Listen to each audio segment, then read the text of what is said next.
Halo semuanya, pernah nggak sih ngerasa kalau kadang kalimat yang paling pendek justru punya makna yang paling nancep? Nah, di sesi bedah teks kita kali ini, kita bakal ngeksplorasi sebuah kutipan yang super singkat, tapi jujur aja, kepadatan filosofisnya luar biasa. Terkadang gagasan yang paling kompleks itu nggak butuh ratusan halaman buat dipahami. Mereka cuma butuh beberapa kata yang dipilih dengan sangat presisi. Jadi hari ini kita bakal sedikit memperlambat tempo kita. Kita akan merenungkan dan membedah sebuah pernyataan dua kalimat yang benar-benar mendefinisikan ulang cara kita melihat panduan hidup dan kelangsungan spiritual. Siapkan fokus Anda, karena kita akan membongkar setiap lapisan maknanya satu persatu. Oke, mari kita selami ini. Perhatiin deh teks lengkap dari sumber materi kita. Coba baca pelan-pelan bareng saya. Al-Maidah, hidayah. Hidayah adalah makanan ruh. Tanpanya, jiwa akan kelaparan dan tersesat. Udah, gitu doang, cuma 12 kata. Tapi jangan salah, 12 kata ini nggak sekedar ngasih informasi loh. Mereka itu ibarat ngasih diagnosa langsung ke inti kondisi kemanusiaan kita. Teks ini nggak pakai bahasa kiasan yang samar-samar, melainkan langsung netapin sebuah hukum sebab akibat yang absolut banget buat jiwa kita. Yuk kita lihat gimana makna ini dibangun mulai dari kata pertamanya. Bagian pertama, makna inti Al-Maidah. Mari kita cerna dulu fondasi awal dari teks ini. Lihat gimana teks sumber kita membuka pernyataannya. Al-Maidah langsung disandingkan sama hidayah, yang artinya petunjuk atau panduan. Kalau kita tarik secara harfiah dan historis, Al-Maidah itu mengacu pada sebuah hidangan, sebuah meja yang penuh dengan makanan atau perjamuan. Nah, dengan naruh tanda titik dua di antara kedua kata ini, sumber teks kita langsung nyiptain jembatan konseptual yang kuat banget. Hidayah atau panduan itu bukan cuma konsep abstrak yang ngawang-ngawang di udara. Hidayah adalah perjamuan itu sendiri. Ia adalah hidangan utamanya. Ini adalah cara yang benar-benar mengubah pemahaman tradisional kita soal petunjuk yang biasanya cuma kita anggap kayak peta atau kompas. Di sini, wujud petunjuk itu diubah jadi sesuatu yang harus dikonsumsi, sesuatu yang masuk ke dalam diri kita. Lanjut ke bagian kedua, hidayah sebagai makanan ruh. Kalau hidayah itu adalah sebuah hidangan, lalu siapa dong yang memakannya? Nah, yang paling menarik di slide ini adalah gimana teks tersebut secara belak-belakan mendefinisikan hidayah.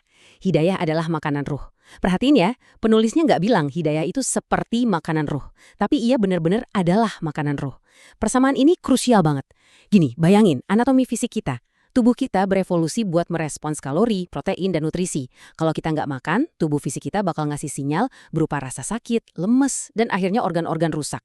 Teks ini berargumen kalau anatomi spiritual kita itu kerjanya persis kayak gitu. Hidayah itu bukan cuma aksesoris tambahan buat hidup. Ia adalah kalori esensial bagi eksistensi spiritual kita. Coba kita berhenti sebentar di frasa makanan ruh ini. Pikirin deh implikasinya. Kalau ruh punya makanan spesifiknya sendiri, itu berarti ruh juga punya nafsu makan kan? Ruh punya sistem pencernaannya sendiri. Masalahnya nih, di kehidupan kita sehari-hari yang super bising ini, kita sering banget nyoba ngasih makan ruh kita pakai menu yang salah. Kita nyoba muasin batin pakai pencapaian materi, hiburan, atau validasi dari orang lain. Tapi teks ini dengan tegas menyaring itu semua dan menyatakan kalau satu-satunya nutrisi otentik yang beneran bisa diserap oleh ruh dan memberikannya energi kehidupan cuma satu, yaitu hidayah. Segala sesuatu selain itu, ya cuma kalori kosong yang nggak ngasih nutrisi spiritual apa-apa. Masuk ke bagian ketiga, bahaya jiwa kelaparan. Ini adalah titik di mana observasi filosofis tadi berubah jadi peringatan yang cukup tajam. Lalu apa sih yang terjadi kalau hidayah ini nggak ada? Pertanyaan ini dijawab dengan sangat gamblang oleh teks kita. Pas kita mengabaikan asupan hidayah, kita tuh nggak diem di status netral. Nggak ada titik netral dalam kelangsungan hidup. Kalau Anda nggak makan, ya Anda sedang berjalan menuju kelaparan. Teks sumber kita merinci dua tahap kehancuran yang terjadi saat pasokan hidayah ini terputus. Jadi, poin krusialnya ada di sini. Perhatiin dua konsekuensi yang dijabarin. Jiwa kelaparan dan jiwa tersesat. Ini bukan dua kata beda yang dipakai buat ngulangin hal yang sama loh. Ini adalah urutan dari sebuah penyakit spiritual. Pertama, terjadi kelaparan. Sebuah kondisi di dalam batin di mana jiwa kehilangan tenaganya. Kerasa kosong, hampa, dan lemah. Terus, gara-gara kelemahan dan kekosongan internal itu, fungsi navigasinya jadi rusak, sehingga ia tersesat. Ibaratnya, jiwa yang lagi kelaparan itu nggak punya sisa energi buat baca kompas moralnya sendiri. Satu elemen aja yang hilang, yaitu hidayah, bisa langsung memicu kegagalan sistem ganda. Dan ini secara brilian ngegambarin keseimbangan antara dunia internal dan eksternal kita. Kelaparan merepresentasikan krisis di dalam batin, perasaan bahwa ada lubang menganga di dalam yang nggak bisa diisi sama apapun. Sementara tersesat adalah hasil luarnya. Ketidakmampuan buat bikin keputusan yang benar, bingung soal arah tujuan hidup, dan terus jalan tapi nggak tahu mau kemana. Teks ini ngajarin kita bahwa kekacauan hidup seseorang di luar sana seringkali itu cuma gejala dari kelaparan di dalam jiwanya yang nggak pernah dikasih makan petunjuk. Kata tanpanya, ini mungkin kata yang paling menakutkan dari seluruh teks tadi. Kenapa? Karena tanpanya berarti nggak ada alternatif. Sama sekali nggak ada substitusi. Kalau Anda kekurangan vitamin C, mungkin Anda masih bisa minum suplemen atau makan jeruk. Tapi teks ini menyatakan bahwa untuk ruh manusia, hidayah adalah nutrisi tunggal yang nggak punya pengganti. Ketiadaannya adalah jaminan mutlak menuju kelaparan dan keterasingan.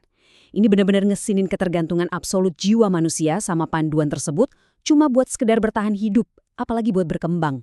Kita udah ngebedah nih gimana hidayah itu adalah perjamuan esensial buat ruh dan gimana ketiadaannya bisa nyiptain siklus kelaparan internal yang berujung ke disorientasi eksternal. Teks singkat ini seakan maksa kita buat ngaca ke dalam diri sendiri. Jadi, saya mau ninggalin Anda dengan satu pertanyaan provokatif ini. Saat Anda ngerasain ketidaktenangan dalam hidup Anda saat ini, apakah jiwa Anda sebenarnya lagi kelaparan? Atau jangan-jangan udah tersesat? Dan udahkah Anda memberinya makanan yang tepat hari ini? Pikirkan baik-baik. Terima kasih udah memfokuskan perhatian Anda bareng saya dalam eksplorasi kali ini. Sampai jumpa di bedah materi seru berikutnya.